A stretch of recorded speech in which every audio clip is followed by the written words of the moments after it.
Fastest woman on the road. Ganito kung ilarawan ang Maria de Leon Transport Incorporated na isang kumpanya ng provincial bus na ang linya ng operasyon ay matatagpuan sa norte. Ang Maria de Leon ay naitatag at nagsimula taong 1938 sa pangunguna ng founder nitong babae na si Maria de Leon de Maya, na kung saan ay sa kanyang pangalan isinunod ang pangalan ng bus company. Sa edad lamang na 24 nang simulan nito ang Maria de Leon Transit sa pamamagitan ng pagbili ng 2 bus unit para sa itatayo nitong negosyo na may kinalaman sa transportasyon. Kalaunay lumago at naging matagumpay ito dahil na rin sa kanyang determinasyon at pagsisikap.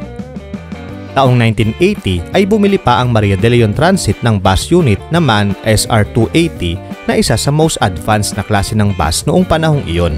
At bago matapos ng dekada 80, nakabili rin ang kumpanya ng Mercedes-Benz na karamihan ay ang modelong OH1625. Tinatayang aabot sa humigit kumulang na 60 bus unit ang pag-aari ng Maria de Leon pagsapit ng taong 2009. Una nilang ipinakilala sa publiko ang Nissan Diesel SR Expo High-Deck na isang super deluxe bus na may disenyong nakaguhit na kuko ng isang leon sa mismong katawan nito. Ang mga ordinary bus unit ng kumpanya ay unti-unting pinalitan pagpasok ng taong 2013 para sa pag-upgrade na ginagawa ng kumpanya. Nais ng Maria de Leon na makapagbigay ng komportableng biyahe sa abot kayang halaga sa mga masusugid nitong mga taga-tangkilik o mananakay. Bukod pa sa serbisyong hatid sa mga pasahero nito, ay mayroon ring courier service ang Maria de Leon na tinatawag nitong bagahe padala na may same-day service. Kung ikaw ay manggagaling sa Metro Manila, matatagpuan sa Sampaloc ang main hub ng kumpanya. Samantalang gumagamit rin ito ng terminal sa kaalyansa nitong Bataan Transit sa may abenida sa kaparehong lungsod. Ang mga biyahe nito ay nakasentro sa Ilocos Region, partikular sa bayan ng Lawag, Nueva Ecija, Dingras, Dau at San Fernando sa lalawigan ng La Union. May 4 na klase ng fleet na maaari mong sakyan sa Maria de Leon. Ito ay ang kanilang regular, deluxe, super deluxe at grand deluxe na lahat ay fully air-conditioned at paniguradong ginhawa ang hatid sa biyahe.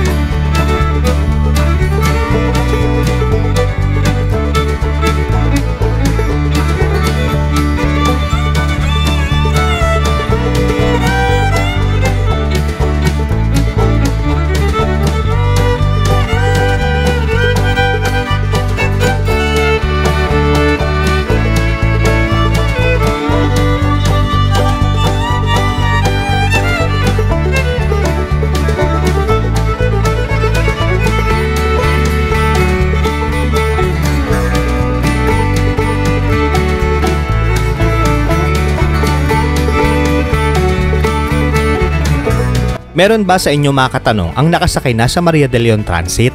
Ano ang masasabi nyo sa kanilang serbisyo? Bakit ang Maria de Leon ang pinipili nyong sakyan papunta o paluwas ng norte?